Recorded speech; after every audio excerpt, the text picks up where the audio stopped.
ආයුබෝවන් ආදරණීය දුවේ පුතේ සුපුරුදු සෙනෙහසින් ගුරුගෙදර අධ්‍යාපන වැඩසටහනින් අදත් මම ඔබ සමග සාකච්ඡා කරන්නට බලාපොරොත්තු වන්නේ තවත් සාහිත්‍යාංගයක් පිළිබඳව. ඔබ දන්නවා හැම භාෂාවකටම පොදු වූ ජනප්‍රිය වූ සාහිත්‍යාංගයක් ලෙස අපිට කෙටි කතා හඳුන්වන්නට පුළුවන්.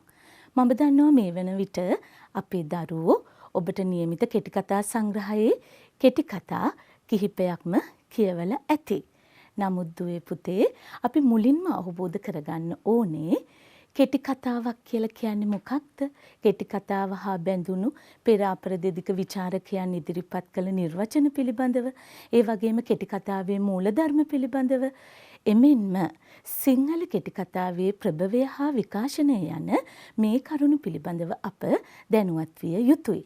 ඉතින් අද දවසේ මම ඔබත් සමග සාකච්ඡා කරන්නට බලාපොරොත්තු වන්නේ සිංහල කෙටි කතාවේ ප්‍රභවය සහ විකාශනය පිළිබඳව. ඉතින් දරුවනේ අදට නියමිත පාඩම හා බැඳුණු නිපුණතාව මම ඔබට හඳුන්වලා දෙන්නම්. කෙටි කතා කලාවේ විකාශනය මූලධර්ම හා විශේෂ ලක්ෂණ හඳුනාගෙන කෙටි කතා රස විඳිමින් විචාරයේ යෙදේ. නිපුණතා මට්ටම වන්නේ සිංහල කෙටි කතාවේ ප්‍රභවය හා විකාශනය පැහැදිලි කරයි. එහෙමනම් දුවේ පුතේ අපි බලමු අද දවසේ ඉගෙනුම් ඵල මොනවද කියලා. සිංහල කෙටි කතාවේ ආරම්භය පිළිබඳ තොරතුරු ඉදිරිපත් කරයි.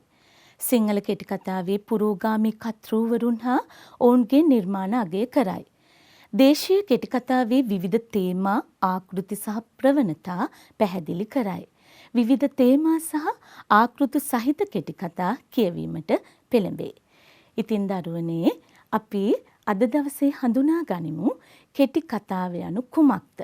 මුලින්ම මම සූදානම් ඔබට කෙටි කතාව හා බැඳුණු නිර්වචන කීපයක් හඳුන්වා දෙන්නට. සමර්සෙට් මෝම් ප්‍රකාශ කරනවා ඒ ද්‍රව්‍යමය හෝ ආධ්‍යාත්මික වූ ඒකීය සිද්ධියක් වටා ගෙතුණු එක හුස්මට කියවා හමාර කළ හැකි ප්‍රබන්ධ ඛණ්ඩයකි. එතකොට මේ නිර්වචනයට අනුව අපට හඳුනා ගන්න පුළුවන් මතුවන එක් ලක්ෂණයක් තියෙනවා ඒකීය සිද්ධියක් වටා ගෙතිලා තියෙන්නට ඕනේ. ඒ වගේම එක හුස්මට කියවා හමාර කළන්න නම් සංක්ෂිප්ත බවක් තියෙන්නට ඕන කියන එකත් අපිට මේ නිර්වචනයට අනුව හඳුනා ගන්න පුළුවන් එක ලක්ෂණයක්. ඒ වගේම ඇන්ටන් චෙකොව් ප්‍රකාශ කරනවා ජීවිතයෙන් පෙත්තක් නිරූපණය කරන කලා මාධ්‍යයක් ලෙසට. ජීවිතයෙන් පෙත්තයි නිරූපණය කරන්න පුළුවන්. අපිට නවකතාවක වගේ ජීවිතයේ බොහෝ දේ නිරූපණය කරන්නට කෙටි කතාවක සීමා බොහොම අඩුයි.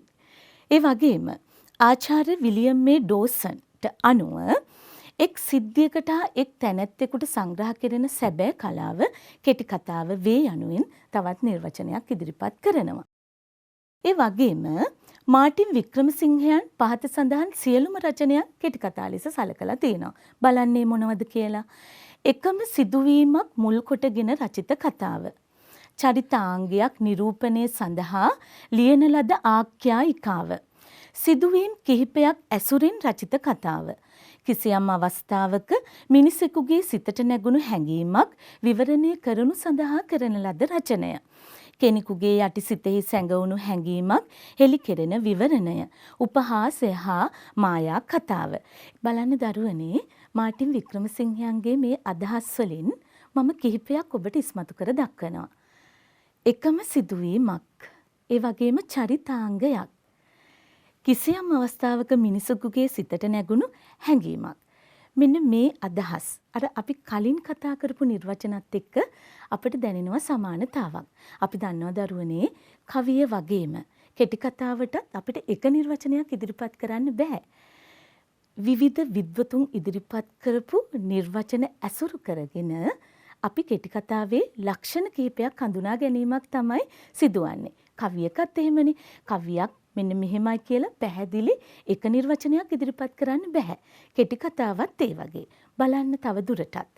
ජෝසප් බර්ග් එසන්වීන් නම් විචාරකයා කෙටි කතාවල් ලෙස සැලකීමට එහි ඇතුළත් විය යුතු අංග 7ක් පැහැදිලි කරනවා. සියල්ල අභිබවා සිටින එක් ප්‍රබල සිද්ධියක්, ඉස්මතු වී පෙනෙන එක් ප්‍රධාන චරිතයක්, පරිකල්පනය, කතා වින්‍යාසය, සියල්ල එකට කැටි වී තිබීම, සංවිධානාත්මක බව, ධාරණාවේ ඒකත්වය. මෙන්න මේ ලක්ෂණ කෙටි කතාවක අන්තර්ගත විය යුතුයි කියලා ජෝසෆ් බර්ග් එසන්වීන් නම් විචාරකයා සඳහන් කරනවා. එහෙමනම් දරුවනේ මේ සියලුම නිර්වචන අපි හොඳින් අධ්‍යයනය කළාම අපිට මෙන්න මේ වගේ අදහසක් කෙටි කතාව සම්බන්ධව කියන්න පුළුවන්. එක් චරිතයක් හෝ චරිතාංගයක්, එහෙම නැත්නම් එක් ප්‍රබල සිදුවීමක්, එහෙම නැත්නම් එක් පුද්ගලයෙකුගේ සිතේ ඇතිවෙච්ච හැඟුමක්, මෙන්න මේ කරුණු මුල් කරගෙන අරමුණු කරගෙන රචනා වෙච්ච කතාව කෙටි කතාවක් කියලා අපිට කියන්න පුළුවන්. මෙහිදී නිර්වචන පිළිබඳව ඔබ හොඳින් අධ්‍යයනය කරන්න. අපිට ඒ ඇසුරු කරගෙන මෙවන් වූ අදහසක් කෙටි කතාව සම්බන්ධව ප්‍රකාශ කරන්නට පුළුවන්කම තියෙනවා. ඉතින් දරුවනේ මම ඊට පස්සේ ඔයාලත් එක්ක කතා කරන්න බලාපොරොත්තු වෙන්නේ ඉතාමත් වැදගත්. ඔබ දන්නවා ඔබට නියමිත කෙටි කතා 15ක් තියෙනවනේ කෙටි කතා සංග්‍රහයේ. එතකොට මේ කෙටි කතා 15ම රස විඳිනකොට, ਵਿਚාරය කරනකොට මේ කරුණු ටික නම් කිසිසේත්ම අමතක කරන්න හොඳ නැහැ. මොකද හේතුව මේ කරුණු ඔස්සේ තමයි අපි කෙටි කතා ਵਿਚාරය කරන්නේ. බලන්න කෙටි කතාවක අන්තර්ගත විය යුතු මූලික ලක්ෂණ පිළිබඳව ඔබ හොඳින් දැනුවත් විය යුතුයි. බලන්න කතා ප්‍රවෘත්තිය, කතා වින්‍යාසය, චරිත නිරූපණය, පසුබිම් නිරූපණය හෙවත් පරිසර වර්ණනා, යථාර්ථ නිරූපණය, සංකේත නිරූපණය, දෘෂ්ටි කෝණය, ජීවන දෘෂ්ටිය, නිර්මාණාත්මක භාෂා ලක්ෂණ. ඉතින් ආදරණීය දුවේ පුතේ ඔබ මෙන්න මේ මූලික ලක්ෂණ ගැන හොඳ අවධානයකින් ඉන්නට ඕනේ. මම මේක එකින් එක ඔබට පැහැදිලි කරනවා. කතා ප්‍රවෘත්තිය. බලන්න දරුවනේ කතා ප්‍රවෘත්තියක් කියලා කියන්නේ කෙටි කතාවක අත්‍යවශ්‍ය අංගයක්. කාලයට අනුරූපී ලෙස අනුපිළිවෙලින් ඉදිරිපත් කරනු ලබන සිදුවීම් සමුදායට අපි කියනවා කතා ප්‍රවෘත්තිය කියලා. එතකොට කෙටි කතාවක් ගොඩ නැගෙන්නට සිදුවීම් කිහිපයක් තියෙන්නට ඕනේ. එතකොට මේ සිදුවීම් පෙළ ගැස්ම අනුපිළිවෙලට පෙළ ගැහිලා තියෙනවා නම් අපි ඒකට කතා ප්‍රවෘත්තිය කියලා කියනවා. ඒ කතා ප්‍රවෘත්තියත් එක්කම අපි හඳුනාගත යුතු ඊළඟ ලක්ෂණය තමයි කතා වින්‍යාසය. මම ඔබට මේ දෙකේ වෙනස මම එක උදාහරණකින් කියලා දෙනවා. බලන්න කතා වින්‍යාසය පිළිබඳව සඳහන් කරනකොට තර්කානුකූල හේතුඵල සම්බන්ධතාවෙන් අව්‍යාජ ලෙස මනා ඒකබද්ධතාවෙන් යුතුව එකට බැඳුණු සිද්ධිදාමයක් තමයි කතා වින්‍යාසය කියලා කියන්නේ. ඉතින් දරුවනේ මේක මම තවත් හොඳින් පැහැදිලි කරනවා ඔබට නිදසුනකින්. මම කියනවා මෙන්න මෙහෙම වාක්‍ය දෙකක්. බලන්න රජතුමා මලේය පසුව බිසවද මලාය. හොඳට අහගන්න. රජතුමා මලේය පසුව බිසවද මලාය. ඊට පස්සේ මම කියනවා ආපහු මං කියන මෙන්න මෙහෙම. රජතුමා මලේය ඒ ශෝකයෙන් බිසවද මලාය. ඔබට මේ දෙකේ වෙනසක් තියෙනවද? බලන්න මම කියපු එකේ කලින් කිව්ව වාක්‍ය දෙක සම්බන්ධ වුණේ පසුව බිසවද මලාය. බිසව මැරිච්ච කාරණාව පිළිබඳව සඳහනක් වෙන්නේ නැහැ. මොන හේතුව නිසා මැරුණද කියලා අපි දන්නේ නැහැ. සමහර විට දුකට වෙන්න පුළුවන්. සමහර විට අසීමිත සතුටක් ඇවිල්ලා දරා ගන්න බැරි වුණාද කියලා කියන්නත් බෑ. ඒ නිසා ඒ දෙවැනි අවස්ථාවේ කියනවා රජතුමා මලේය ඒ ශෝකයෙන් බිසවද මලාය. එහෙමනම් ඒකෙදි මොකද්ද සිද්ධ වෙලා තියෙන්නේ? බලන්න තර්කානුකූල හේතුඵල සම්බන්ධතාවයෙන් ඒ සිදුවීම් එකට ගලපනවා. එහෙනම් සිදුවීම් පමණක් එක දිගට අනුපිළිවෙලින් තියෙනවා නම් ඒක මොකක්ද? කතා ප්‍රවෘත්තිය. ඒ වගේම ඒ සිදුවීම් තර්කානුකූලව හේතුඵල සම්බන්ධතාවයෙන් යුක්ත ගලපලා තියෙනවා නම් අන්න ඒක තමයි කතා වින්‍යාසය. ඉතින් මට හිතෙනවා මගේ දරුවෝ හොඳින් මේ කරුණු අවබෝධ කරගන්නට ඇති කියලා. ඉතින් දරුවනේ කෙටි කතාවක ඇතුළත් අනිත් මූලිකම ලක්ෂණය තමයි චරිත නිරූපණය. මොකද කතාවේ සියලුම දේ විකාශනය වන්නේ සන්දර්භය ගොඩ නැගෙන්නේ මේ චරිත හරහා. චරිත නිරූපණයේදී බලන්න කෙටි කතාවක නිරූපණය වන චරිත පිළිබඳ අවධානය යොමු කිරීමේදී සැලකිලිමත් විය යුතු කරුණු දෙකක් තියෙනවා. නිරූපණය වන චරිතය කෙතරම් දුරට අපූර්වත්වයකින් යුක්තද? අපූර්වත්වය කියලා කියන්නේ මොකක්ද? අපි දන්නවා සමහරක් විට කෙටි කතාවක චරිත කෙටි කතාවෙන් කියනවා සමහර විට සමාන චරිත ලක්ෂණ මතුවන්නට පුළුවන්. හැබැයි ඒ ඉදිරිපත් කරනකොට පෙර නොසිතූ විරු, පෙර නොදුටු විරු පෙර නොඇසූ විරූ ආකාරයෙන් මේ චරිත නිරූපණය කරන්නට ඕනේ. ඒක තමයි අපූර්වත්වය කියලා කියන්නේ. ඒ වගේම එය ඇදහිය හැකි අයුරින් ගොඩනගා තියෙන්නට ඕනේ. එතකොට නූතනයේ ඉතාමත් ජනප්‍රිය සාහිත්‍යංගයක් තමයි කෙටි කතාව කියලා කියන්නේ. පුවත්පතක් ගත්තොත් සඟරාවක් ගත්තොත් අපි අනිවාර්යයෙන්ම කෙටි කතාව කියවනවා. ඒ නිසා මේ චරිත විශ්වාස කරන්න පුළුවන් හැකි ආකාරයෙන් නිරූපණය වෙලා තියෙන්න ඕනේ. ඒ කියන්නේ විශ්වසනීයත්වය කෙටි කතාවක චරිත නිරූපණයේදී අනිවාර්යෙන්ම අවධානය යොමු කළ යුතු අංගයක් ලෙස මම සලකනවා. එහෙමනම් අපූර්වත්වය සහ ඇදහිය හැකි අයුරින් එනම් විශ්වසනීයත්වයෙන් යුක්තව මේ චරිත ගොඩනගන්නට අවශ්‍ය වෙනවා. ඒ කාරණාවත් හොඳින් අවබෝධ කරගන්න. ඒ වගේම තමයි පසුබිම් නිරූපණය හෙවත් පරිසර වර්ණනා. අපි දන්නවා කෙටි කතාවක් කියලා කියන්නේ අපි සාමාන්‍ය ෂෝට් ස්ටෝරිනේ නේද? මේ කෙටි කතාව තුල දරුවනේ නවකතාවක් වගේ දීර්ඝ වශයෙන් අපිට චරිතවල හොඳ නරක හැම පැත්තක්ම නිරූපණය කරන්න බෑ. අපි මුලින් හඳුනගත්තානේ එක් ප්‍රබල චරිතයක්, එක් ප්‍රබල චරිතාංගයක්, එක් සිදුවීමක් ආදී වශයෙන්. ඒ නිසා බොහෝ විට කෙටි කතා කරු උත්සාහ කරනවා පරිසර වර්ණනා තුලින් මේ කෙටි කතාවට ලොකු ආලෝකයක් ලබා ගන්නට. බලන්න අත්දැකීම හා බැඳුණු කායික පරිසරය ජීවමාන ලෙස යථානුරූපීව ගොඩනගන්නට පරිසර වර්ණනා බෙහෙවින්ම ඉවහල් වෙනවා. ඒ වගේම තමයි අත්දැකීම් කේන්ද්‍ර කොටගත් චරිතවල අභ්‍යන්තර මානසික ස්වභාවය රූපණය කිරීමට මේ පසුබිම් නිරූපණය එහෙම නැත්නම් පරිසර වර්ණනා පාදක වෙනවා. ඔබට නියමිත කෙටි කතා කියවනකොට ඔබට හැඟේවි. සමහරක් කෙටි කතාවල පරිසර වර්ණනා හරහා ඊට පසු මොකද්ද සිද්ධ වෙන්නේ කියන පණිවිඩය අපිට මේ පරිසර නිරූපණය හරහා පරිසර වර්ණනා හරහා අපිට ඉදිරිපත් කරන්නට කෙටි කතා කරුවෝ සූදානම් වෙලා තියෙනවා. ඒ වගේම තමයි අනිත් කාරණාව තමයි කෙටි කතාවක් තුලින් යථාර්ථය නිරූපණය විය යුතුමයි. යථා අර්ථය, සැබෑ අර්ථය ඇති සැටියෙන් නිරූපණය වෙන්නට අවශ්‍ය වෙනවා. යථාර්ථය යනු සමාජ ක්‍රියාවලිය හා බැඳුණු සත්‍ය තත්වයයි. යථාර්ථය නිර්මාණයකින් ගවේෂණය කිරීමේදී ලේඛකයෝ විවිධ මාර්ග ගවේෂණය කරති.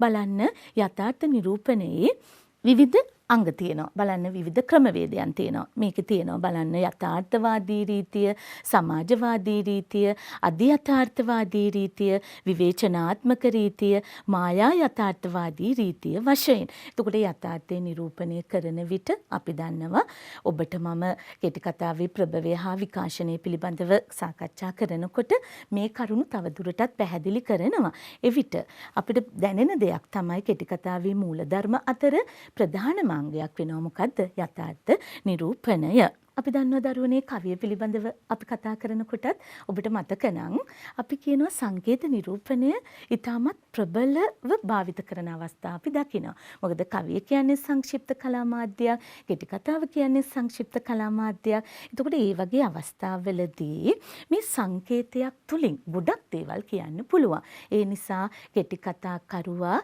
සිය නිර්මාණ කටයුතු කරගෙන යෑමේදී කෙටි කතාවක් නිර්මාණය කිරීමේදී තවත් යොදා ගන්න ප්‍රධානම අංගයක් තමයි මොකක්ද?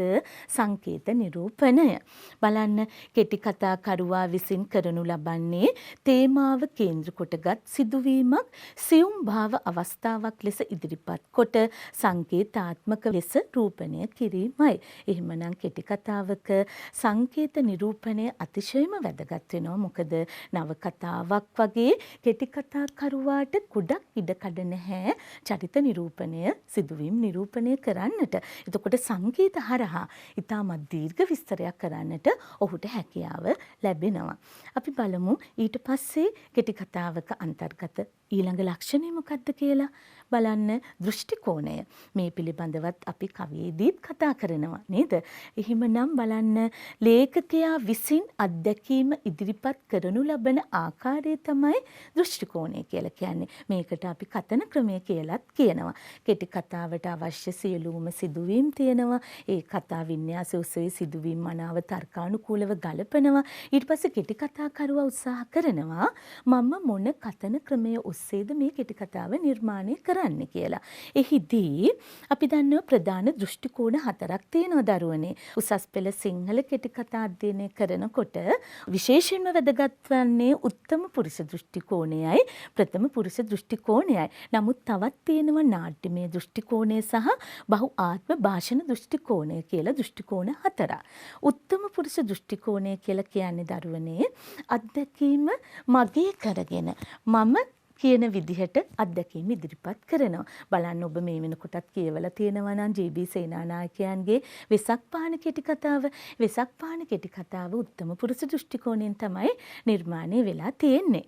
ඒ වගේම තමයි අනිත් කතන ක්‍රමයේ ප්‍රථම පුරුෂ දෘෂ්ටි කෝණය. ඒ කියන්නේ බාහිරින් කියන විදිහට වෙනත් කෙනෙක් කියන විදිහට ලේඛකයා බාහිරින් ඉඳගෙන තමයි මේ කෙටි කතාව නිරූපණය කරන්නේ. එතකොට අපි දන්නවා ඔහු හැමදාම නේද හැමදිනම ගෙදරට පැමිණෙන්නේ බොහෝ ප්‍රමාද වීය. ඔහු පැමිණෙන විට ඔහුගේ දරුවන් ඔහු එන පෙරමග බලා සිටින ආකාරය ඔය වගේ ඔහු ඇය ඔව්හු මෙන්න මේ වගේ බාහිරින් කතා කරන විදිහට කෙටි කතාව හෝ නවකතාව හෝ කවිය හෝ ඉදිරිපත් කරලා තියෙනවා නම් ඒක මොකද්ද ප්‍රථම පුරුෂ දෘෂ්ටි කෝණය.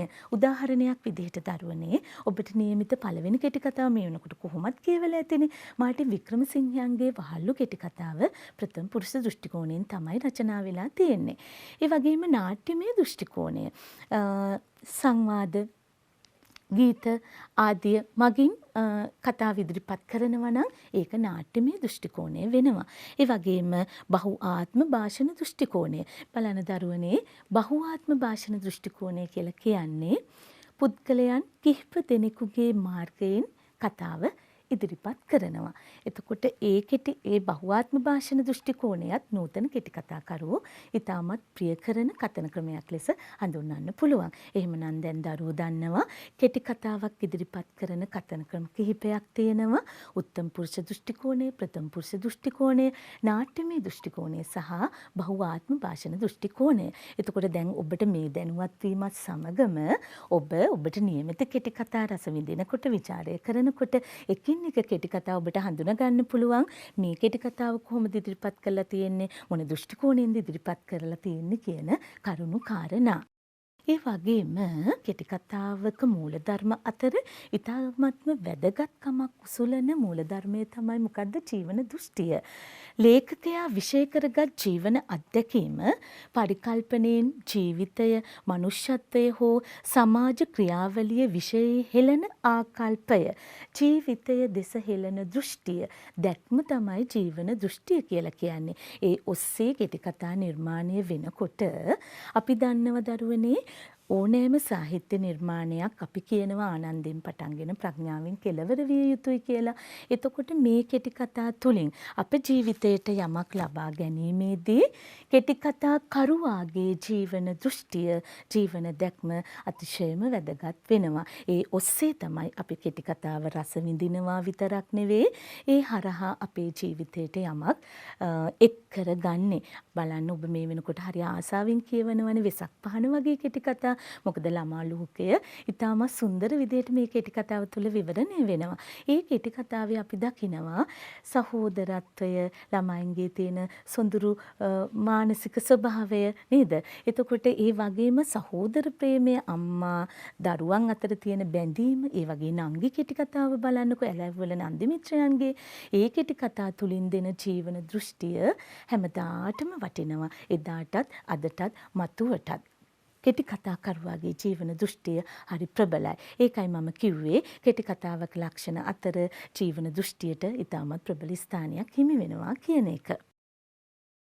නිර්මාණාත්මක භාෂාව. අපි කතා කරනවා හැම සාහිත්‍ය නිර්මාණයක් තුළම. නවකතාවක් වේවා, කෙටි කතාවක් වේවා, නාට්‍යයක්, ගීතයක්, කවියක්, මේ හැම එකකම සාර්ථකත්වයේ රඳා පවතින දරුවනේ ඒ නිර්මාණය සඳහා උපයෝගී කරගන්න භාෂාව මත. ඒ නිසා විශේෂයෙන්ම කෙටි කතාවේදී භාෂාව ඉතාමත් ප්‍රබල වෙන්න ඕනේ. ඇන්ටන් චෙකොව් විටක කියනවා ඉවතලිය හැකි එකම ඉස්පිල්ලක්වත් එකම පාපිල්ලක්වත් සාර්ථක කෙටි කතාවක තියෙන්න බැහැයි කියන එක. ඒකෙන් අදහස් කරන්නේ මොකද්ද? භාෂාව හසුරවන විට ඉතාමත් ප්‍රබලව ඉතාමත් පරිස්සමට කෙටි කතාවේ භාෂාව හසුරවන්නට ඕනි කියන එක. බලන්න. චරිතයනට හා චරිත නියෝජනය කරන සමාජ පසුබිමට අනුව භාෂාව යොදා ගන්නට ඕනේ. අපි දන්නවා සමහරක් අත්දැකීම් ගැමි ජීවිතය හා බැඳුණු අත්දැකීම් තියෙනවා. ඒකෙදි ගැමි චරිත අපට හමු වෙනවා. ඒ ගැමි චරිතවල මුවට නංවන්නට ඕනේ ගැමි ව්‍යවහාරය, ගැමි යෙදුම්. ඒකෙදි ඔහු පරිස්සම් වෙන්නට ඕනේ මේ චරිතවලට ගැළපෙන ලෙස මම යොදාගන්නේ මෙන්න මේ වගේ බස්වහරක් කියන එක. ඒ වගේම නාගරික පරිසරය, ධනපති සමාජය, මධ්‍යම පාන්තික සමාජයේ චරිත නිරූපණය කරන විට එයට ගැළපෙන විදිහට භාෂාව හසුරවන්නට කෙටිකතා කරුවා උත්සාහ දරන්නට ඕනේ. ඒ වගේම කාව්‍ය භාෂාවක් උපයෝගී කරගන්නට ඕනේ. නේද? අවශ්‍ය විටක උපමා යොදා ගන්න පුළුවන්. අපි දන්නවා වහල්ලු කෙටි කතාවේ උපමා රාශියක් තියෙනවා. එතකොට අපිට අවශ්‍ය විට උපමා, රූපක මේ වගේ යෙදුම් යොදාගෙන ව්‍යංග්‍යාර්ථවත් බස්වහරක්, සංකේතාත්මක බස්වහරක් යොදා ගනිමින් භාෂාව කාව්‍ය භාෂාවක් උපයෝගී කරගනිමින් කෙටි කතාව රචනා කළොත් ඒ සාර්ථකත්වය ඉතාමත් ඉහළයි කියලා කියන්න පුළුවන්. ඒ වගේම තමයි සංකල්ප රූපාත්මක බස්වහර යොදා ගැනීම. අපිට කතාවක් කියවන විට කෙටි කතාවක් කියවනකොට බලන්න ඔබට නියමිත කෙටි කතාවල අකුරට යන වෙලාවෙ හිම කියවලා තියෙනවා නම් මේ වෙනකොට දූපුතුන් ඒ සුරවීරයන්ගේ අකුරට යන වෙලාවේ බලන්න ඒකෙදී ළමයි සෙල්ලම් කරන හැටි ටීචර් කෙනෙක් වගේ මිසිස් කරුණාපාලගේ සාරියක් ඇඳගෙන, සිරිප්පු දාගෙන, ලිප්ස්ටික් ගාගෙන, පවුඩර් ගාගෙන, හෑන්ඩ් බෑග් එල්ලගෙන නේද? මේ අවස්ථාවලදී අපිට සංකල්ප රූප, හිතේ චිත්ත රූප මැවෙනවා. ඒ ආකාරයෙන් කෙටි කතා කරුවා ඒ හැමදේම අපිට ඉදිරිපත් කරන්නේ ඔහුගේ භාෂාව හැසිරවීමේ ශක්තිතාව මතයි කියලා කියන්නට පුළුවන්. ඒ වගේම දරුවනේ කතා තේමාව නිරූපණයට උචිත ලෙස භාෂාව පරිහරණය කිරීම, වර්ණනාත්මක බස්වහර උපයෝගී කර ගැනීම, අර්ථය හා ශබ්දය අතර මනා සංඝටනයක් සිදු කරලීම කියන මෙන්න මේ කරුණු පිළිබඳවත් භාෂාව භාවිත කිරීමේදී කෙටි කතා කරුවා විශේෂ සැලකිල්ලක් දක්වන්නට ඕනේ. එහෙමනම් මම කලිනුත් කිව්වා වගේ කෙටි කතාවක හෝ ඕනෑම සාහිත්‍ය නිර්මාණයක සාර්ථකත්වයේ රඳා පවතින්නේ භාෂාව මත නිසා. විශේෂයෙන්ම කෙටි කතාවක භාෂාව අතිශයම වැදගත් විය යුතුයි. මම කලිනුත් ඒක පැහැදිලි කළා. ඒ නිසා මෙන්න මේ කරුණු කාරණා පිළිබඳව විශේෂ සැලකිල්ලක් දක්වමින් ඔබ කෙටි කතා විචාරය කරනකොට, රස විඳිනකොට මේ කෙරෙහි මූලික අවධානය යොමු කරමින් ඔබ කටයුතු කළ යුතු වෙනවා. ඉතින් දරුවනේ එහෙමනම් මම දැන් ඔබට පැහැදිලි කළේ කෙටි කතාවේ මූලධර්ම. එහෙම නැත්නම් කෙටි කතාවක අන්තර්ගත විය යුතු ලක්ෂණ පිළිබඳව. එහෙමනම් ඔබ මේ වනතුරු කෙටි කතා කියවලා ඇති. හැබැයි දැන් ඉදිරියට කෙටි කතා කියවන විට, රස විඳිනකොට, විචාරය කරන විට මේ කෙරේ විශේෂ අවධානය යොමු කරමින් මේ ලක්ෂණ කොයි කෙටි කතාවලද මතුවන්නේ, කොයි ස්ථානවලද මතුවන්නේ කියන අවබෝධය ලබාගෙන කෙටි කතා රස විඳින්නට ඕනේ. එහෙමනම් දරුවනේ මම දැන් ඔබත් සමග කතා කරන්නට බලාපොරොත්තු වන්නේ තවත් ඉතාමත් වැදගත් කාරණාවක් පිළිබඳව. ඒ තමයි සිංහල කෙටි කතාවේ ප්‍රභවය හා විකාශනය පිළිබඳව. බලන්න සිංහල කෙටි කතාවේ ප්‍රභවය පිළිබඳව කතා කරන විට සිංහල නවකතාව හා කෙටි කතාව 19 වන සියවසේ අවසාන දශක කිහිපයේ මෙරට පැවතුණු ශාස්ත්‍ර පුනර්ජීවනයේ ප්‍රතිඵලයක් ලෙස බිහි වූ කලා මාධ්‍ය දෙකක් ලෙස තමයි අපි හඳුන්වන්නේ නවකතාවයි කෙටි කතාවයි. ඒ වගේම නූතන සාහිත්‍ය උදාවීමේ ප්‍රධානම දොරටුව ලෙස අප දකිනවා 1852 දී පමණ ආරම්භුණු සෞසද්දම් වාදය. වර්තමාන සිංහල කෙටි කතාවේ ප්‍රභවය පිළිබඳව මත ඉදිරිපත් වෙලා තියෙනවා කිහිපයක්. මම ඒකෙදි ඔබට කියනවා බලන්න මත දෙකක් පිළිබඳව අපි අද දවසේ සාකච්ඡා කරමු. බලන්න වර්තමාන සිංහල කෙටි කතාව පැරණි සිංහල කතා කලාවේ ක්‍රම විකාශනයෙන් ප්‍රභවය වූ කලා මාධ්‍ය කියන එක මාටින් වික්‍රමසිංහයන්ගේ මතය. එතුමා කියනවා වර්තමාන සිංහල කෙටි කතාව පැරණි සිංහල කතා කලාවේම ක්‍රම විකාශනයෙන් ආරම්භ වුණයි කියන කාරණාව. එතකොට මේ මතය සම්පූර්ණ නිවැරදි කියලා කියන්නත් බෑ, අසත්‍යයි කියන්නත් බෑ. මේ කිසියම් දුරකට සත්‍ය කරුණු ගැබ් වෙලා තියෙනවා. ඒ වගේම තවත් මතයක් තියෙනවා බලන්න. සිංහල කෙටිකතාව බටහිර කෙටිකතා සාහිත්‍යයෙන් ලද ආభాෂයේ මත මෙරට ප්‍රභවය වූ කලා මාධ්‍යයකි. කීප දෙනෙක්ම මේ මතය පිළිගන්නවා. බලන්න මහාචාර්ය ඉදිරිවීර සරච්චන්ද්‍රයන්, මහාචාර්ය විමල් දිසානායක, මහාචාර්ය සරච්චන්ද්‍ර වික්‍රමසිංහ, මහාචාර්ය ආර්ය රාජකරුණා. මෙන්න මේ විද්වතුන්ගේ මතය උනේ සිංහල කෙටිකතාව බටහිර කෙටිකතා සාහිත්‍යයෙන් ලද ආభాෂයේ මත මෙරට ප්‍රභවය වූ කලා මාධ්‍යයක් කියලා. අපි දන්නවා මෑත යුගයේ කෙටි කතාව පිළිබඳව විවිධ අත්හදා බැලීම් කරන විවිධ පර්යේෂණ කරන විවිධ අධ්‍යයන කටයුතු වල නිරත වන මහාචාර්ය කුලතිලක කුමාරසිංහයන් මේ මත දෙකම කිසියම් දුරකට මේ මත දෙකෙන් සත්‍ය කරුණු ගැබ් වෙලා තියෙනවා කියලා කියනවා. ඒ වගේම මේ ප්‍රභවයට අපේ සිංහල කෙටි කතාවේ ප්‍රභවයට මේ කාරණා දෙකෙහිම බලපෑමක් සිදු වෙලා තියෙනවා කියන කාරණාව ඔහු ඉදිරිපත් කරනවා. බලන්න සිංහල කෙටිකතාවේ විකාශනය අදියර 6කට බෙදා දක්වන්නට පුළුවන්. අපි ඒ අදියර 6 ඔස්සේ කෙටිකතාව විකාශනය පිළිබඳව අද දවසේ සාකච්ඡා කරනවා. ඔබට නියමිත කෙටිකතා සංග්‍රහය තුල දරුවනේ මේ අදියර 5කින්ම ඒ නියෝජනය කරන කෙටිකතා කරුවන්ගේ නිර්මාණ ඔබට තියෙනවා රස විඳින්නට. ඒ නිසා මේ කරුණු කාරණා පිළිබඳව ඔබ හොඳින් අධ්‍යයනය කළ යුතු වෙනවා. බලන්න පළමු අදියර. පළමු අදියරේදී අවවාද අනුශාසනා උපදෙස් හා විනෝදාස්වාදය අරමුණු කරගෙන රචනා වූ පළමු අදියර හෙවත් මුල් අවධිය 1860 සිට 1920 කාල සීමාව තුල. මේකෙදි විශේෂ ලක්ෂණය තමයි විවිධ අනුශාසනා උපදෙස් විනෝදාස්වාදය අරමුණු කරගනිමින් තමයි මේ කතා රචනා උනේ. කිසියම් උපදේශයක් දෙනවා. ඒ වගේම අවවාද අනුශාසනා තියෙනවා. දැන් මේවැ කෙටි කතාවේ අර ශිල්පීය පැත්ත ගත්තොත් ඊතරම්ම ඉහළ අපි සාර්ථකත්වයක් දකින්නේ නැති වුණත් මේවැ කිසියම් දුරකට නූතන කෙටි කතාවේ යම් යම් ලක්ෂණ ගැබ් වෙලා තියෙනවා කියලා කියන්න පුළුවන්. ඒ නිසා තමයි අපි කිව්වේ මුල් අදියරදී අපට මේ මුණ ගැහෙන මේ කතා වස්තු එහි අපට මේ කෙටි කතා විකාශනය පිළිබඳව කතා කරනකොට වැදගත් වන්නේ නූතන කෙටි කතාවේ ලක්ෂණ කිසියම් ප්‍රමාණයකට මේවා තුල අන්තර්ගත වෙලා තියෙනවා. බලන්න. මේ කාලයේ අතරතුර පළ වූ පුවත්පත් හා සඟරා.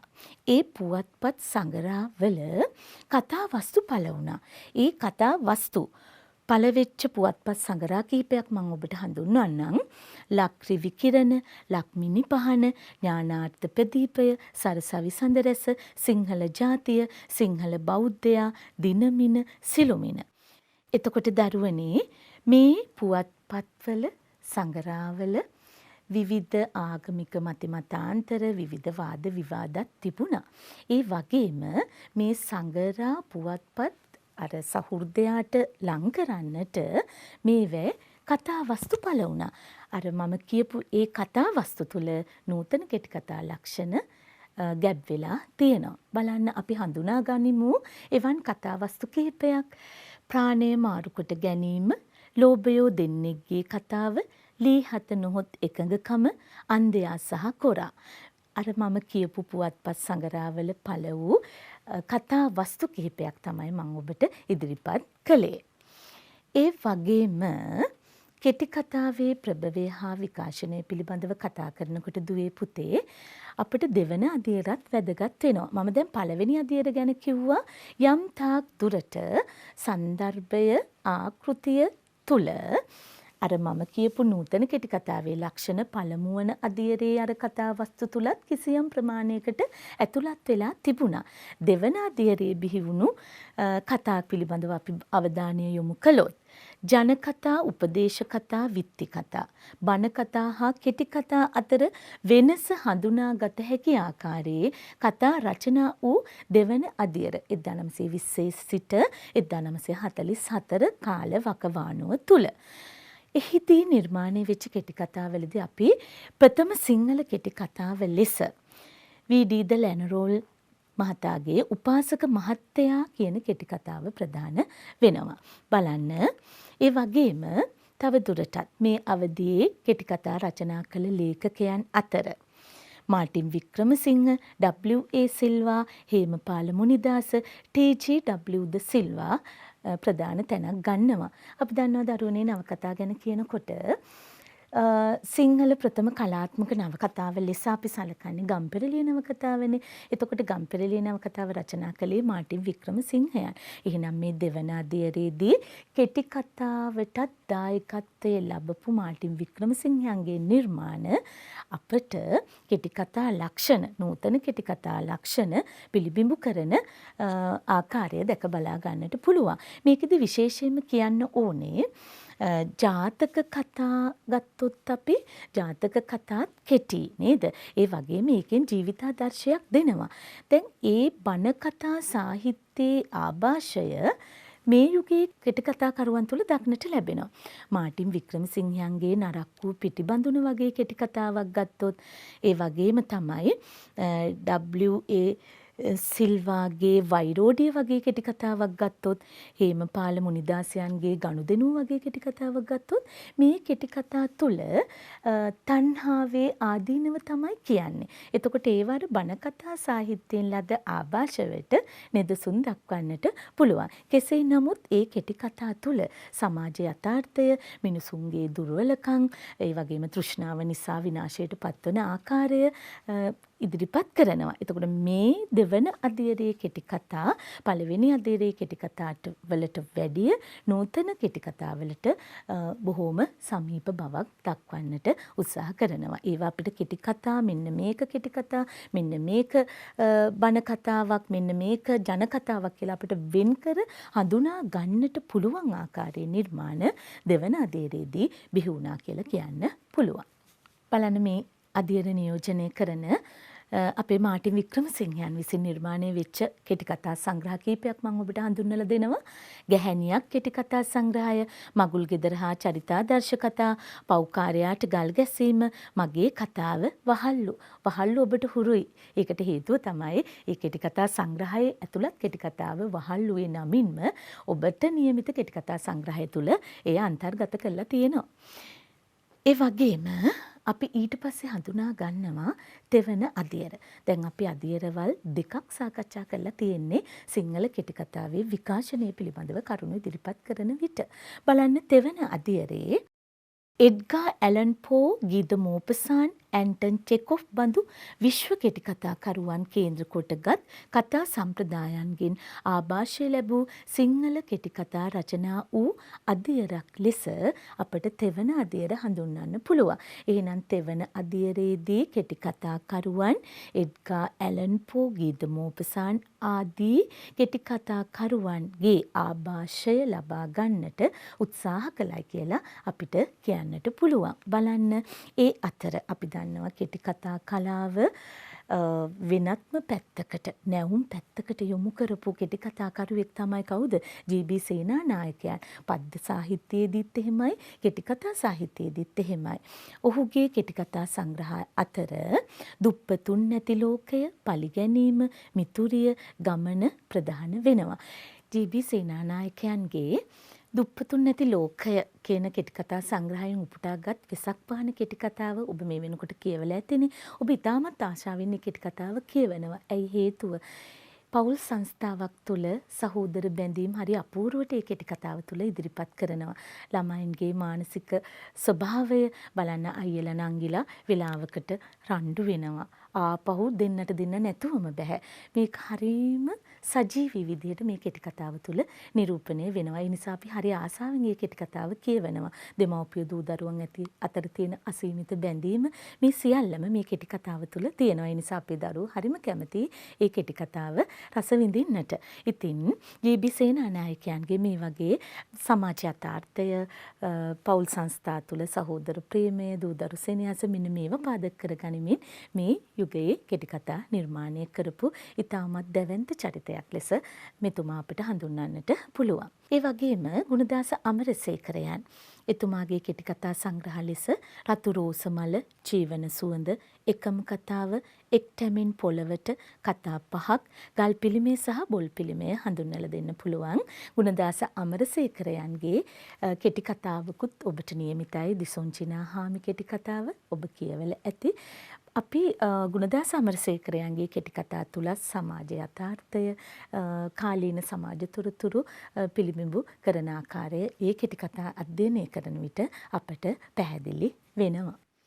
ඒ වගේම තමයි කේ ජයතිලකයන්. එතුමා කෙටි කතා සංග්‍රහයන් කිහිපයක් පළ කරනවා. ඇත්තටම මම මේ අවස්ථාවේ ඔබට දරුවනේ ඉදිරිපත් කරන්නේ සීමිත කෙටි කතා සංග්‍රහ ප්‍රමාණයක් පමණයි. ඔබ උත්සාහ කරන්න පුස්තකාලවලට ගිහිල්ලා මේ නිර්මාණකරුවන්ගේ කෙටි කතා කියවන්නට අද ඉඳලම සූදානම් වෙන්න. ඉතාමත් රසවත් සහ ඔබට කෙටි කතා පිළිබඳව මනාව වූ අවබෝධයක් ලබා ගන්නට පුළුවන්. මම ඉතාමත් සුළු ප්‍රමාණයක් තමයි ඉදිරිපත් කරන්නේ. පුනරුත්පත්තිය සහ තවත් කෙටි කතා, කටු සහ මල්, වජිර පබ්බත, අතීරණය, එකගෙයි අවුරුද්ද, නොනීමි සිත්තම සහ තවත් කෙටි කතා එතුමාගේ කෙටි කතා සංග්‍රහයන් අතර ප්‍රධාන වෙනවා. විශේෂයෙන්ම ඔබට නියමිත නොනිමි සිත්තම කියන කෙටි කතාව එතුමාගේ නොනිමි සිත්තම සහ තවත් කෙටි කතා කියන කෙටි කතා සංග්‍රහයෙන් තමයි උපුටාගෙන තියෙන්නේ. නොනිමි සිත්තම කෙටි කතාව තුලත් මධ්‍යම පාන්තික සමාජයේ යථාර්ථය, ඒ වගේම සමාජ අසාධාරණයන් පිළිබඳවත් කෙටි කතා කරුවා කියන්නට උත්සාහ කරනවා. ඒකෙදී එතුමා ඒ තේමාවන් වලට අදාළව, චරිතවලට අදාළව භාෂාවත් මැනවින් හසුරවන්නට උත්සාහ කළ ආකාරය අපිට පැහැදිලි වෙනවා. ඒ වගේම දරුවනේ ඊට පස්සේ මම දැන් ඔබට අධීරවල් 3ක් පිළිබඳව සාකච්ඡා කරා. සිව්වන අධීර බලන්න, යථාර්ථවාදී සාහිත්‍ය අංගයක් ලෙස සිංහල කෙටි කතා බිහි වූ අධීර. මේ අවධිය නියෝජනය කරන සාහිත්‍යකරුවන් විදිහට කේ ටෙනිසන් පෙරේරා, සයිමන් නවගත්තේගම, ඇරවුල නන්දිමිත්‍ර, සෝමරත්න බාලසූරිය, ඒ.වී. සුරවීර, මහාචාර්ය ඉදිරිවීර සරච්චන්ද්‍රයන් අපිට හඳුන්වන්නට පුළුවන්. මේ ලේඛකයන් යථාර්ථවාදී සාහිත්‍ය අංගයක් ලෙස සිංහල කෙටි කතාවට ප්‍රධාන දායකත්වයක් දුන්නා. ඔවුන්ගේ නිර්මාණ ඉතාමත් යථාර්ථවාදීව නිරූපණය වෙච්ච කෙටි කතා ලෙස අපිට හඳුන්වන්න පුළුවන්. අපි බලමු. ඇරවුල නන්දිමිත්‍රයන්. ඇත්තටම ඔහුගේ කෙටි කතා දේශීය අනන්‍යතාවකින් යුත් කතා කලාවක් ගොඩනගා ගන්නට කැපවෙච්ච ලේඛකයෙක් කියන අදහස ඔහුගේ කෙටි කතා විචාරයට ලක් කරනකොට අපට පැහැදිලි වෙනවා. බලන්න, විශේෂයෙන්ම ඔබට නියමිත කෙටි කතා සංග්‍රහය, කෙටි කතාව තමයි නංගී කෙටි කතාව. ඒට අමතරව කයමිස සිත නැති දන, රෝසමලේ රේණු හැලේ, සුදු කොඩි, ස්ත්‍රී, පුංචි කුමාරි හාමි, රත්තරන් නෙළුම් මල්, නංගී. එතකොට ඔබට නියමිත කෙටි කතාවක් තියෙනවා නංගී කියලා. ඒ එතුමාගේ නංගී කියන කෙටි කතා සංග්‍රහයෙන් උපුටාගත්ත කෙටි කතාවක්. නංගී කියන කෙටි කතාවත් දරුවෝ ගොඩාක් ප්‍රිය කරන කෙටි කතාවක්. ඒකට හේතුව තමයි අයියා කෙනෙක් සහ නංගි කෙනෙක් අතර ඇති අසීමිත සෙනෙහස. හරිම උත්තරීතර ආකාරයෙන් ඒ කෙටි කතාව නිරූපණය කරනවා. ඒක හරහා දෙන ජීවන දැක්ම හරිම ප්‍රබලයි. ඕනම අයියා කෙනෙකුට ඒ කෙටි කතාව කියලා අවසන් වෙනකොට තමන්ගේ නැගණිය පිළිබඳව පෙරදාටත් වැඩිය ආදරයක්, ගෞරවයක් ඇති වෙනවා. ඒ කොච්චර සෙනෙහසින් රැක බලා ගන්න ඕනේද කියන ආකල්ප ගොඩනගා ගන්නට මේ කෙටි කතාව බෙහෙවින්ම ඉවහල් වෙනවා. ඒ නිසා සමාජ යථාර්ථය, පෞල් සංස්ථා තුළ පවතින යථාර්ථය, ඒ වගේම මෙතුමාගේ විශේෂම ලක්ෂණය තමයි මෙතුමාගේ කෙටි කතා තුළ දේශීය අනන්‍යතාවකින් යුක්තව තමයි මේ කෙටි කතා නිරූපණය කරලා තියෙන්නේ. ඒ නිසා අපි කාගෙත් හදවතට දැනෙන ආකාරයේ නිර්මාණ රාශියක් ඇරැව්වල නන්දි මිත්‍රයන් විසින් නිර්මාණය වෙලා තියෙනවා. ඒ වගේම මහාචාර්ය ඒ.වී. සුරවීරයන් විශේෂයෙන්ම සමාජීය දුර්වලතා හා විෂමතා තියුණු විවේචනයට ලක් කරමින් වර්තමාන ලාංකීය සමාජයේ යථාර්ථය කලා විඥානයකින් යුතුව විශ්ලේෂණයේ යෙදුණු කෙනෙක් හැටියට අපට සලකන්නට පුළුවන්. එතුමා ගොඩක් වෙලාවට අපිට මේ සමාජයේ දක්නට ලැබෙන සමාජ දුර්වලතා, සමාජ විෂමතා බලන්න එතුමා විසින් රචනා කරලා තියෙනවා අපටත් දවසක ඉර පායා දෝ කියලා කෙටි කතාවක්. ඒ කෙටි කතාව වගේමයි ඔබට නියමිත අකුරට යන වෙලාවේ කියන කෙටි කතාව. ඒ තුල කොච්චර ඉගෙන ගන්න දක්ෂ දරුවෝ අපේ සමාජයේ ඉන්නවද කියලා බලන්න. දුප්පත්කම නිසා ඔවුන්ගේ ඒ අයිතීන් වැළලීලා යන අවස්ථා කොච්චර අපට දැනෙනවද? දුප්පත්කම නිසා සමහර විට දොස්තර කෙනෙක්, ඉංජිනේරුවරයෙක්, නීතිඥවරයෙක්, ගුරුවරියක් වීමට තියෙන ඉඩකඩ ඇහිරෙනවා. ඒ.වී. සුරවීරයන්ගේ අපටත් දවසක ඉර පායා දෝ කෙටි කතාවේදීත් අපිට හමු වෙනවා අහිංසක දක්ෂ දරුවෙක් ඉන්නවා. චිත්‍ර අඳින්න හරි දක්ෂයි. හැබැයි ඒ පාසලේම ප්‍රබලයෙක්ගේ දරුවෙක්, ඒ කියන්නේ ගුරුවරියකගේ දරුවෙක් ඉන්නවා. එයා එච්චර චිත්‍ර අඳින්න දක්ෂ නැහැ. නමුත් ධනය, බලය, නිලය හමුවේ අර අහිංසක දරුවට තරගෙට යන්න අවකාශය නැති වෙනවා.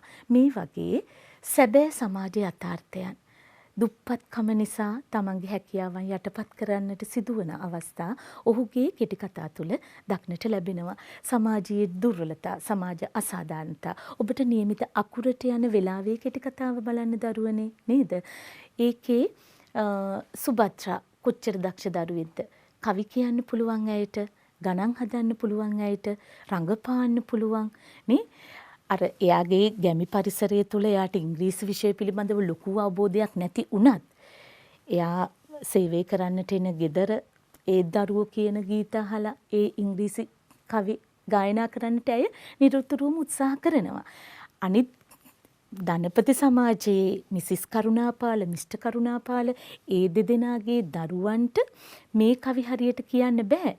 මේ සුභද්‍රා කියන මෙහෙකාරිය මේ නිවසට ඇවිල්ලා අර වැඩිහිටියන් කියන දේවල් හොඳින් අහලා ශ්‍රවණය කරලා ඒ දෙත් ඇය හොඳින් ග්‍රහණය කරගන්නවා. ඒ වුණත් ඇයට පාසලකටවත් යන්න වරම් නැති වෙනවා දුප්පත්කම නිසාම. මේ අසාධාරණය අපට දැනෙන විදිහට ඒ.වී. සුරවීරයන් අකුරට යන වෙලාවේ කෙටි කතාව තුළ ඉතාම සුන්දර විදිහට ඉදිරිපත් කරලා තියෙනවා. එතුමාගේ කෙටි කතා සංග්‍රහ කාටත් මා එපා වෙලා, පෑදී දියට බොරදිය, ගොදුරු ලොබ, බව තිමිර ආදී කෙටි කතා සංග්‍රහ එතුමා විසින් නිර්මාණය වුණු කෙටි කතා ලෙස අපට හඳුන්වන්නට පුළුවන්. ඒ වගේම තමයි එරික් ඉලයප්පාරච්චි ඔබ දන්නවා කවිය පිළිබඳව කතා කරනකොටත් නූතන කවිය පෝෂණය කරන්නට මහඟු පිටිවහලක් දෙන ඉතාමත් දක්ෂ කවියෙක් ලෙස අපි ඔහුව හඳුනාගෙන තියෙනවා මේ වෙන විට. යථාර්ථවාදයේ ප්‍රබලත්වය ගැඹුරින් අවබෝධ කරගෙන එහි නිම්වලලු පුළුල් කළ ලේඛකයෙක් ලෙස එරික් ඉලයප්පාරච්චි අපට හඳුන්වන්නට පුළුවන්. ඔහුගේ කතා රීතියත් යථාර්ථවාදයෙහි ප්‍රබලත්වය, යථාර්ථවාදීව ඔහු කෙටි කතා නිරූපණය කරන ආකාරය අපට හඳුනා ගන්නට පුළුවන්. වඩදිය, මල් නැති උයන, ලංකා ගමන, මිනිස් වටය කෙටි කතා සංග්‍රහ හඳුන්වන්න පුළුවන්. ඔබට නියමිත මිනිස් වටේ කෙටි කතාව එතුමාගේ කෙටි කතා සංග්‍රහයකින් මිනිස් වටේ කියන නමින්ම පළව කෙටි කතා සංග්‍රහයෙන් උපුටාගත්ත කෙටි කතාවක්. ඔබ මේ වෙන විට මිනිස් වටේ කෙටි කතාවත් කියවලා හොඳින් අවබෝධ කරගෙන ඇති කියලා මම හිතනවා. බලන්න දරුවනේ, ජයතිලක කම්මැල්ල වීර කෙටි කතාව නැමැති අතිසූක්ෂම කලා මාධ්‍යය සිය ජීවිත අත්දැකීම් හා සමාජ ජීවිතයෙන් උකහාගත් අත්දැකීම් නිරූපණය කරනවා. බලන්න, තමන්ගේ ජීවිත අත්දැකීම් හා සමාජ ජීවිතයෙන් උකහාගත් අත්දැකීම් තමයි ඒ නිර්මාණ තුල තියෙන්නේ. ඒව තමයි වඩා සාර්ථක වෙන්නේ. ඒව තමයි සහෘදයාට හොඳින් දැනෙන්නේ. පාඨකයාට අවබෝධ වෙන්නේ තමාගේ අත්දැකීම්, සමාජයෙන් ලද අත්දැකීම් ප්‍රතිනිර්මාණය කරලා ඉදිරිපත් කරන මේ කෙටි කතා හරි සාර්ථකයි. මේවා අභව්‍ය සිදුවීම් නෙවෙයි, අභව්‍ය චරිත නෙවෙයි, අපිට එදිනෙදා මුණ ගැහෙන චරිත.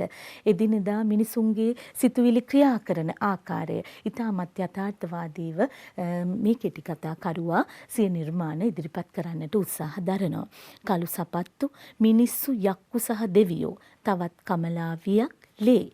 මෙන්න මේ බඳු කෙටි කතා සංග්‍රහ ඔහු ඉදිරිපත් කරලා තියෙනවා. එහිදී විශේෂයෙන්ම මේ පවතින සමාජ යථාර්ථය, සමාජ විෂමතා, මිනිසුන්ගේ දුර්වලතා, මානව යහපත් ගුණ ධර්ම වැළලීලා යන ආකාරය, මෙන්න මේවා ඔහුගේ නිර්මාණ තුළ විෂය වෙලා තියෙනවා. ඒ වගේම භාෂාවත් තේමාවන් වලට අදාළව චරිතවලට ගැලපෙන විදිහට ඉතාමත් හොඳ භාෂා ශක්්‍යතාවක් ඔහු සතුව තියෙනවයි කියන එක ඔහුගේ නිර්මාණ විමසා බලන විට අපට හොඳින් පැහැදිලි වෙනවා. දරුවනේ දයාසේන ගුණසිංහ. දයාසේන ගුණසිංහයන්ගේ කෙටි කතා වර්තමාන සමාජ ජීවිතයේ පැතිකඩක් නිරූපණය කරනවා. ඔබට පැහැදිලි වෙනවා මේ අධීර නියෝජනය කරන හැම කෙටි කතා කරුවෙකුම මේ සමාජ යථාර්ථය, සමාජ විෂමතා, මේ දේවල් තමයි නිරූපණය කරන්නේ. ඔවුන්ට සමාජයේ ගැවසෙන විට අත්විඳින්නට සිදුවන අත්දැකීම් පෙරලා ඔවුන් නිර්මාණ බවට පත් කරනවා. ඒ නිර්මාණ ඉතාමත් සාර්ථක උනේ අන්න ඒ නිසා. ව්‍යුත්පත්ති ඥානය කියන එක මේ ලේඛකයන් සතුයි. පොතපත පරිශීලනයෙන් ලබන දැනුම සහ ජීවිත අත්දැකීම් තුලින් ලබන දැනුම පාදක කරගනිමින් තමන්ගේ නිර්මාණ ඉදිරිපත් කරනවා. ඒක නිසා තමයි උන්ගේ නිර්මාණ අපි ඉතාමත් ආසාවෙන් කියවන්නේ, රස විඳින්නේ.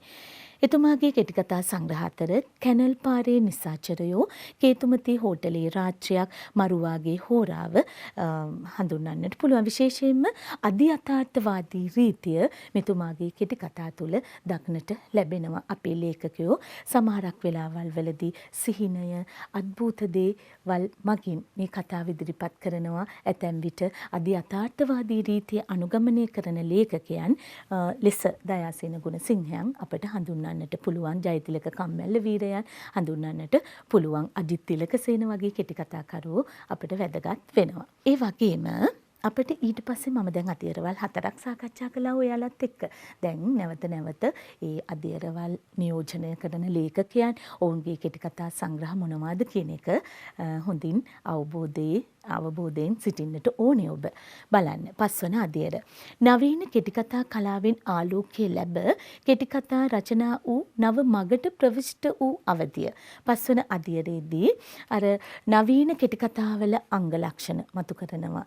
ඇතැම් විට මේ 5 වන 6 වන අධීරවල් වල කෙටි කතා කරුවෝ අර සමහරක් දේවල් අපි කියනවා පෙම්වතා, පෙම්වතිය පිළිබඳව කතා කරන විට යම් යම් පොරොන්දු පත්‍රවලට සීමා වෙලා ඔවුන්ගේ සිතැඟි කටයුතු කරනවා කියන එක අපි අර අතීතයේ කෙටි කතා කියනකොට ඒ සීමා බන්ධන තියෙනවා. නූතනයේ කෙටි කතා කරුවෝ ගොඩක් වෙලාවට අපි හිතමු පෙම්වතෙක් පෙම්වතියක් ගත්තොත් එහෙම ඒගොල්ලන් අර පොරොන්දු පත්‍රයේ සීමා මායිම් නැහැ. ඒගොල්ලන්ට ඕන විදියට සිතැඟි ඒගොල්ලන්ගේ සිතේ හැටියට හැසිරෙන්නට අවස්ථාව ලබා දෙන ආකාරයේ කෙටි කතා මේ තුල තියෙනවා. ඒ වගේම සමාජයේ ලිංගිකත්වය කියන එක එහිදී මිනිස් අවශ්‍යතාවක් ලෙස නිරූපණය කරන්නට බොහෝ විට මේ නූතන කෙටි කතා කරු උත්සාහ කරපු අවස්ථාත් අපි විශේෂයෙන්ම දකිනවා. ඒ වගේම සමාජ යථාර්ථය, ධනපති සමාජය, මධ්‍යම පාන්තික සමාජ යථාර්ථය මේ කරුණුත් ඔවුන්ගේ නිර්මාණ තුල අන්තර්ගත වෙලා තියෙනවා. බලන්න මේ යුගයේ නියෝජනය කරන ලේඛකයෝ ටෙනිසන් පෙරේරා, අජිත් තිලකසේන, නිස්සංක විජේමාන්න, ලියනගේ අමරකීර්ති. අපි දන්නවා අජිත් තිලකසේන වගේ කෙටි කතා කරුවෙක් ගත්තොත් ඔහුගේ පද්‍ය නිර්මාණවලත් නව ප්‍රවණතා අපි දකිනවා. ආකෘතිමය වශයෙන්ුත් ඔහු ගොඩක් වෙලාවට කවියේ ආකෘතියේ පරිවේශනාත්මක ආකෘති ඉදිරිපත් කරපු කවියෙක් ඔහු. ඔහුගේ කාව්‍යමය වශයෙන් ආකෘතිය බොහොම වෙනසක් කරා. ඒ වගේ කෙටි කතා ශාස්ත්‍රයේදීත් ඔහු නව මගට ප්‍රවිෂ්ඨ වෙමින් වස්තුශේ නව ප්‍රවණතා දකිනවා අපි මේ කාලේ. ඒ වගේම භාෂාවේ නව ප්‍රවණතා මේ පස්වන අධීර නියෝජනය කරන කෙටි කතා කරුවන්ගෙන් අපි හඳුනා ගන්නවා. ඒ වගේම බලන්න නිශ්ශංක විජේමාන්න සිය කතා කලාව හා බැඳුණු එකිනෙක අංගෝපාංගයන් පිළිබඳව නව දෘෂ්ටියකින් බලන්නට උත්සාහ කරනවා. කෙටි කතා සංග්‍රහ ඔහුගේ තිත්තසීනි, දලරෙදි සහ කසීසලු, චන්ද්‍රකින්නරාවිය, කළු කිරිල්ලී ඔහු විසින් නිර්මාණය වෙච්ච කෙටි කතා සංග්‍රහ ලෙස හඳුන්වන්නට පුළුවන්. ඊට පස්සේ අපේ අවසාන අදියර 6 වෙනි අදියර බලන්න පශ්චාත් නූතනවාදී ඒ වගේම අධි යථාර්ථවාදී හා මායා යථාර්ථවාදී හා වෙනත් බටහිර කෙටි කතා ප්‍රවණතා වලින් ආభాෂය ලැබ කෙටි කතාව පෝෂණය වූ අදියරක් ලෙස හඳුන්වන්නට පුළුවන්. මම කිව්වා මේ ලක්ෂණ 5 වන අදියරේ කෙටි කතා කරුවන්ගෙනුත් අපි දකිනවා. විශේෂයෙන්ම කියන්න ඕනේ මේ අදියරවල් නියෝජනය කරනකොට සයිමන් නවගත්තේගම වගේ කෙටි කතාකරුවෙක් ගත්තොත් 4 වෙනි අදියර නේද එක විවිධ අදියරවල් මේ අය නියෝජනය කරනවා. එකම අදියරක් නෙවෙයි නියෝජනය කරන්නේ.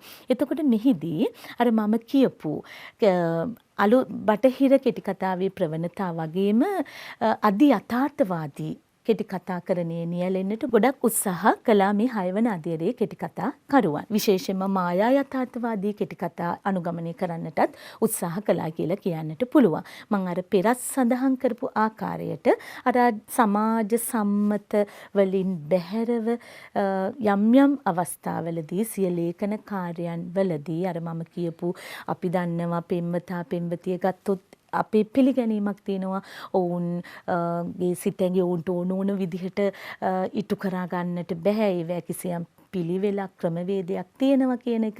මෙන්න මේවා බිඳ දාපු අවස්ථා අපි දකිනවා මේ කෙටි කතා තුල. එතකොට මේ කෙටි කතා 6 වන අදියර නියෝජනය කරපු කෙටි කතා කරුවන් ලෙස සයිමන් නවගත්තේගම, ටෙනිසන් පෙරේරා, අජිත් තිලකසේන, කපිල කුමාර කාලිංග, බර්ට්‍රම් නිහාල් වැනි කෙටි කතා කරුවන් අපට හඳුන්වන්නට පුළුවන්. ඔවුන්ගේ නිර්මාණ තුල සමාජ යථාර්ථය පිළිබිඹු වුණා. ඒ වගේම ධනපති සමාජය, නිර්ධන පන්තිය මේවා තියෙන ගැටුම් මේ සමාජ විෂමතාත් ඉදිරිපත් වුණා. ඒ වගේම මිනිසුන්ගේ තියෙන විවිධ දුර්වලතා, චරිතවල දක්නට ලැබෙන ප්‍රබලතා, දුබලතා මේවත් ඔවුන්ගේ කෙටි කතා තුල නිරූපණය වුණා. ඒට අමතරව ඔවුන් භාෂාව යොදා ගැනීමේදී, වස්තු විෂය යොදා ගැනීමේදී විශාල නවතාවක්, නව ප්‍රවණතා රාශියක් මේ අදියරේ කෙටි කතා කරුවන්ගෙන් අපි හඳුනා ගන්නවා. ඒ වගේම ඔවුන්ගේ කෙටි කතා තුල අර මම කලිනුත් කිව්වා වගේ යථාර්ථවාදී බවද අධි යථාර්ථවාදී ආකාරයට කෙටි කතා විකාශනය වෙන ආකාරයකුත් අපිට දැක බලා ගන්නට පුළුවන්කම ලැබෙනවා. ඉතින් දරුවනේ මේ විදිහට කෙටි කතාවේ ප්‍රභවය පිළිබඳව මම මුලින්ම කතා කළා ඔබට. මේ දෙවන අදියරේ සිට 6 වන අදියර දක්වා මේ අවදී නියෝජනය කරන කෙටි කතා කරුවන්ගේ නිර්මාණ ඔබගේ කෙටි කතා සංග්‍රහයට ඇතුළත් කරලා තියෙනවා. ඒ නිසා එම නිර්මාණ පිළිබඳව මනා අවබෝධයක් ලබා ගන්න නම් ඔබ මේ කෙටි කතා සංග්‍රහ ඒ වගේම ඒ අදියරවල් තුල ඔබ දුටු විශේෂතා හොඳින් හඳුනා ගන්නට වෙනවා. ඒ නිසා මේ අදියරවල් සහ ඒ නියෝජනය කරන කෙටි කතා කරුවන්ගේ නිර්මාණ ඔබ හොඳින් කියවන්න, අධ්‍යයනය කරන්න. එවිට ඔබට නියමිත කෙටි කතා සංග්‍රහයේ ඇතුළත් කෙටි කතා මනවින් රස විඳින්නට, ਵਿਚාරය කරන්නට හැකියාව ලැබෙනවා.